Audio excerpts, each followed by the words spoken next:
Welcome to the Sam and Joe VA Show, where we teach women just like you how to start and scale a thriving virtual assistant business. We're your hosts, Sam and Joe, and get ready to have the control, flexibility, and freedom you've always dreamed of.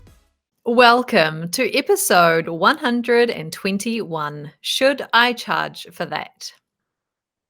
We find that virtual assistants, when it comes to pricing, is definitely the hardest thing to get their head around. They want to be affordable, but they also want to be earning some decent money as well. That's a conflict right there. Yeah, exactly. But this is the mindset that a lot of virtual assistants have. They naturally want to be affordable. I hate that word affordable, by the way, but I'm going to use it because I think this is just, you want to be affordable in order to stand out from the crowd. But the trap that we then fall into trying to be affordable is then not charging for really crucial bits of work. Mm-hmm. Not good. No, and you've then, we've talked about this in previous podcast episodes before. You then get into burnout and you get into resentment of like, I feel like I'm doing all of this work and I'm not getting rewarded for that. Like I feel like I want to be, and you're doing 40 hours, you're working more than your like day job that you had that you gave up, and now it just feels like you're back into that same pattern. Yeah, and if you are in that pattern, chances are it's because you are not charging for everything you should be charging for. And I'm going to use should. This is definitely one of those times that should is a term that needs to be used. Yeah. So we've got quite a list. And when we were coming up with this list, it was actually quite interesting to realize just how many things there are that you should and could be charging for, that it's likely that you're not. So grab a pen and paper and jot down these as we go so that you can check off and make sure that you are actually tracking your time and charging for everything that you should be. Yeah, there's things on this list that I don't charge for. Ah, Sam. Yeah, I can see a couple that are just like screaming it that I never did. I knew I should have been, but never did. So do not fall into that trap. And this is not a list of every single thing that you should charge for. Some you'll pick and choose, and some won't relate to the kind of services that you offer. The important thing is to really listen to all of these and make sure that if it is relevant for you, that you're not just kind of dismissing it and thinking that that's something that you just, I can't charge for that because I'm not tapping on my computer or like completing the task. There's so much more that goes into doing work as a virtual assistant. That's a really good point, Joe. It's a very it's a very personal thing, some of these, as to whether or not it sits well with you, whether or not you feel comfortable for charging for everything on our list. But yeah, as Joe said, as long as you're making that conscious decision, right, I know that I could be charging for it, but I'm choosing not to. Yeah. Because that's then on you. Because you now know better. After the end of this episode, you do know better. Yeah. All right, let's kick into it. So the first kind of category is all around that interaction and communication that you have with your client about the work that you're doing. And this might be a project, or it might be maybe a service plan that you're providing. So the messaging, the back and forwards messaging, text messages, WhatsApp messages, Slack messages, all of that kind of messaging, asking questions, things back and forwards, the requests, got to be charging for that. It adds up. You don't realize how much time that you are using to communicate with your clients back and forth, especially on these really cool apps that are super quick, back and forth, boom. Because you think, that just took me 10 seconds. Oh, that just took me a minute. Yeah, so I'm not going to charge for that because it was only literally, I just did a yes reply. I just reacted to that message in Slack so they know that I've seen it and I'm onto it. But those little 5 seconds, if you're doing it for multiple clients every day, week in and week out, That's more than 5 seconds worth of work that you're giving away for free. And you may think it's 5 seconds, but it's actually switching your thoughts to that client, going into your messaging app, reading it, answering. Like, there is actually quite a lot of time that goes into that. Yeah. Which leads on well to things like emails. Emails and phone calls. If you've got one of those clients, not all clients are like this, especially overseas. If your client is not local, you won't get this as much as other virtual assistants. But I know I've had regular ongoing clients, local ones, who have they just wanted to talk. They've been sitting there and they've gone, oh, you know what? That's a good idea. I might just run that past Sam. And so they've just picked up the phone willy-nilly and called. And it happens over and over again. It's like, have you got your timer on? Yeah, I mean, and it's fine for clients to call you, right, and have that chat. But you've got to make sure, like Sam says, have you got your timer on?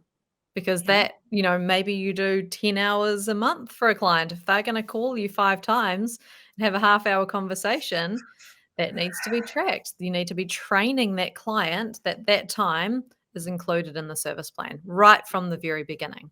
And the big one, of course, is meetings, whether they're one-off meetings about a project or if they're regular ongoing ones with your ongoing clients. Need to be charging for them. Yeah, there are absolutely going to be times where you have to meet like on a weekly basis to talk about the project, or there might be a new project, or there might be a new kind of task that they want you to do, and they might show you or give you a demo of how to do it. All of that time, it's all part of doing this work. It's all part of them delegating tasks to you taking things off their plate. It's all being a virtual assistant. It has to be charged for. It does. Training. How often have you had a client? Doesn't even necessarily need to be right, we're sitting down for half a day and I'm going to teach you the ins and outs of Xero. It could be those little ones like, oh my gosh, can you remind me how to do this again? How do I do this? How do I create that? Which hashtag should I be using? Where do I go to find out that information? It's all training. It's all providing value to the client, because if you teach them or show them, they can go off and then do something. It's all part of you doing work. Even though you're not tapping on your computer and completing a task, training is absolutely part of doing work and being valuable to that client. Yeah, training, providing advice. Oh, you know what a good one is? Your thinking time. Oh, this is controversial, this one, isn't it?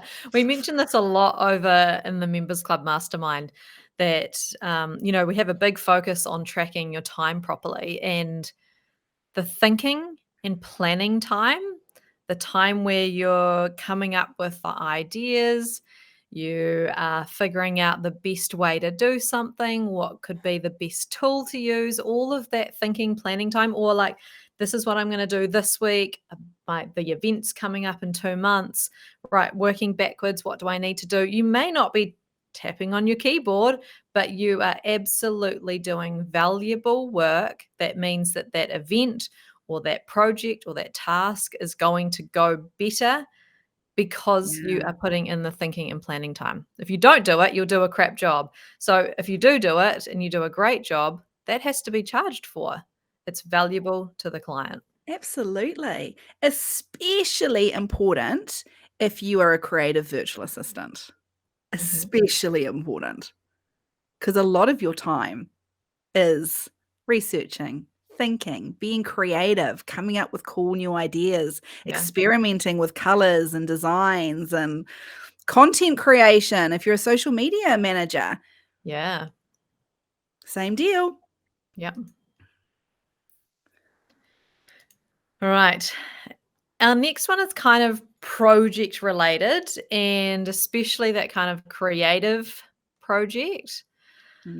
This is often things that you need to think about when you're building your fixed fee for your project, because there are a lot of things in here that you may not think about if you maybe just starting out, or if you kind of feel like they are not actually part of doing the project.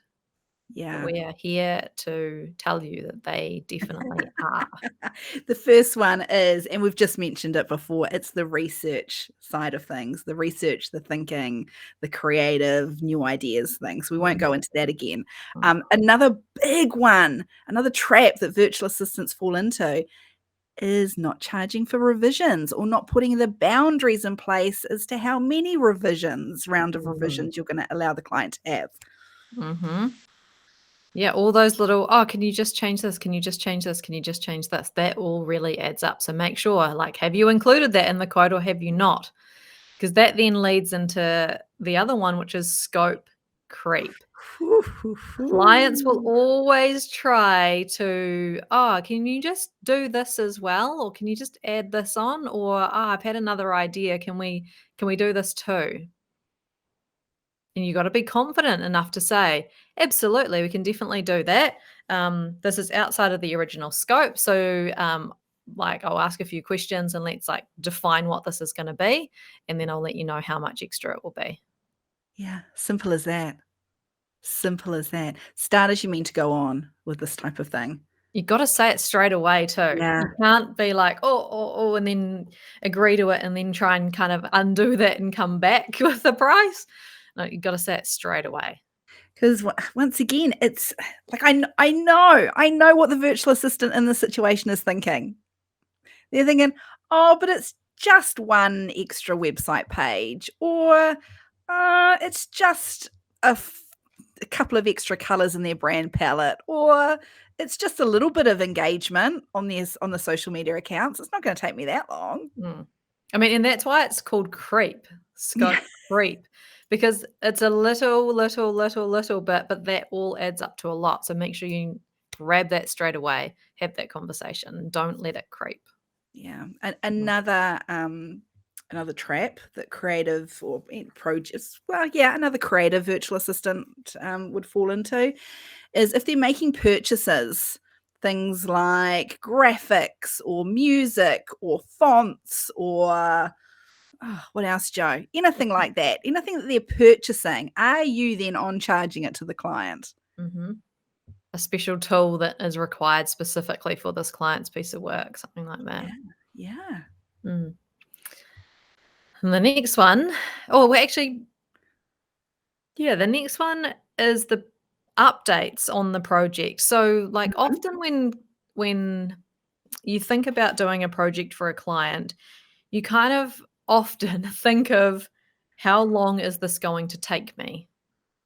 But there is a lot of comms in and around this project, the updates on how the budget is tracking, the updates on next steps or what you need from the client, the following up of a client for things that they haven't got to you by the deadline.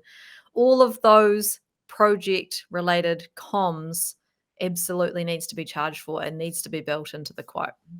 Yeah, and don't forget about once that project finishes. How often have you had a project finish, but the client has come back a few days later with a couple of questions, or even a couple of weeks later, and then wants a little bit of training or a little bit of more advice, or maybe a couple more revisions or edits on something? Charge. Yeah. Make sure that in your project quote, it's really, really clear what is included and what's excluded, and then what does it mean for assistance after the project is done. Outline that really super clearly. Expectations. Massive. If you can talk about this or lay it all out before you even start the project, that means you don't have to have any icky conversations down the track. It's really straightforward for everybody. All right. Now, sometimes there are virtual assistants who go on site to attend meetings, take minutes, attend events, help with things somewhere that is on site, and make sure that if you are, that you have a way of recovering that cost to you. because it's going to be extra time. It's going to potentially be some travel. It's going to be some parking, whatever it needs to be, or whatever the extras are. Make sure that you are charging for that. For sure. Yeah. Never really had to worry about that myself, but absolutely. I know there are virtual assistants that are in that situation. Yeah. Yeah. Okay, let's talk about handover meetings. Mm. Because what we're seeing in the industry more and more in the last, I'd say, couple of years is virtual assistants charging a setup fee for the handover, the onboarding, all the time that goes into that. Yeah, getting started, the kind of onboarding of that client. There's a lot of setup stuff. There's setting up the accounts, there's getting access, there's actually having the handover, there's that sales time or the discovery call time. So, yeah, what we're seeing is that kind of bundling that all up and having an onboarding fee, a getting started fee that covers all of that time. Because, businesses are quite used to paying a recruitment fee or some kind of like admin fee or a starting fee or a getting started fee and all sorts of other things, and especially with hiring team members. So this is a way to kind of bundle that up and get back or get some money for the time that you have spent, because it takes quite a few hours to bring on a new client. Yeah. And I think doing this, like if this is something that you've been thinking about, it's such a great way to streamline that entire process. Because then if someone's actually paying you for that time, you're going to make sure that that process is slick as and professional, and they're getting their money's worth out of that, 2 or 3 hours that it's taking you. Yeah.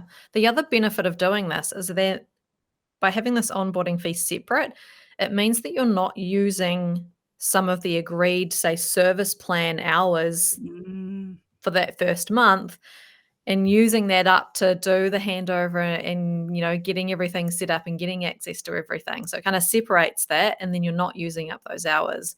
Those are saved for actually doing the work for the client. So it's a great way. Nothing worse than the client in that first month going, "Oh, really? But What have we that's done? gone really fast. Yeah, what have I got for that?" Yeah. Yeah, so it's a really great way to separate that out. Yeah. And something that Great. I've implemented in in my business as well. It's a great idea. Mm. Let's talk about fees next. Should we start off with payment fees, payment processing fees, whether it's credit cards or Stripe or PayPal? There's always a fee involved. There definitely is. And you can't kind of think about this in a few different ways. So this might be an option that you provide to your clients. So if those who maybe really like using their credit card because they get the points on the credit card, they might choose to do that through Stripe rather than doing a bank transfer to you. So in that case, if you've got the two options, it could be that if they do choose the credit card option, that means that the fee that gets the processing fee actually gets charged on top to the client, and that's a setting that you can change. So that's definitely something to think about if your client is making the choice to pay in that way. Now, what about if your client is an international client, so they've got no choice but to use Stripe or PayPal, etc., or they're a local client, but that's the only option you're giving them? That's where you really need to think about building that into your pricing. So if you're charging a really low hourly rate, much of those first few hours that you do for the client are completely taken up by the accounts and subscriptions and fees that you're going to have to pay by having the credit card or the Stripe is the option. So build that into your pricing. Make sure that there is some fat in your pricing that allows to cover those costs. So important. Continuing on with our fee theme, late payment fees. Something that you should think about having in your terms of service, your terms of engagement, your contract. What happens when a client doesn't pay on time? Have a Yeah. percentage in there, a late payment fee as like an actual dollar amount, or have it as a percentage, like And an interest. chances are you will never have to use that fee. Mhm, Chances are. But it's such a good deterrent, isn't mhm. it? Just reminding them, "Hey, look, if it happens again, this is it. Your one warning. Happens Yeah, again, look at your contract. This is what you agreed to." yeah, because it takes time to follow up clients that are Oh, overdue. So, if they're using you as a bank, then they need to pay for that. the admin involved in Mm. chasing up late paying clients, it does my head in. It Yeah, really does my head in. yeah. Okay, another fee, urgent fees. If your Mm. client has got an urgent piece of work that requires you to drop something that you've already working on for somebody else or work outside of your working hours, Yeah. charge them accordingly. Have it in your contract. Yeah, absolutely. Have it in the contract. You don't even need to say that it's a specific amount in the contract necessarily, but saying like any urgent requests will be charged extra, inquire, or like as agreed, and at the time. Yeah. So if they ask for something, you can either say no or yes, and it will be this much. Boom. And our last fee on our list of fees to think about charging for is a cancellation fee.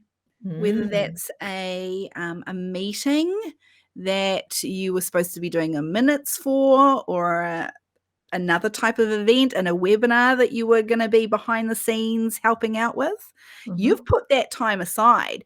You purposely have given that time to a specific client and not given that time to somebody else. Yeah, and have that kind of planned in your schedule, in your headspace Mhm.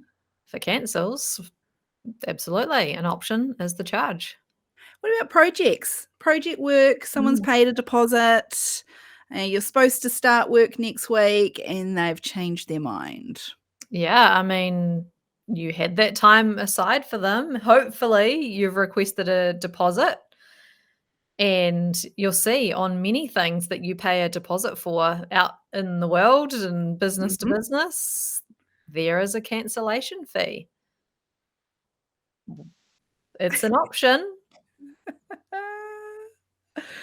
It's a an option, something that you might consider, but have a think about that. What is that Mm, causing you by having to cancel that project? Do you not have another project to fill for that week? That's on them. That wasn't your fault. yeah, Yeah, something to yeah. think about for sure. That's gonna be very client dependent and project dependent, isn't it? And it's only a decision that you can make. Mm, Yeah. yeah. Oh my goodness. There's a lot of things that we just went through. It's a big list, Big list. and we reckon there's a lot of you listening who haven't even thought about some of those things. So please go and have a look in your business. What are the things that you need to start charging for? How do you need to think about charging for your time now? What do you need to update in your terms of service? Mm, yeah. Yeah. And think of it this way, if you are ever in the position where you are asking yourself, "Should I charge for that?" It's likely that you should. Yeah, if you're thinking about it, it's definitely, or if you feel you're thinking about it because you feel like you're spending the time Mm, and not getting paid for that time. So yeah, I mean, this is your business. Take control. It's up to you, and it's up to you to put things in place so that you don't resent your business and get burnt out and not feel valued. That's on you. So take responsibility for that and make those changes. yeah, stop giving away your work and expertise for free. Thanks for listening to this episode of the Sam and Joe VA Show. If you'd like to find out more, head to the VA Foundry website to check out the Members Club and the amazing resources, training, and coaching. You can find us at thevafoundry.com.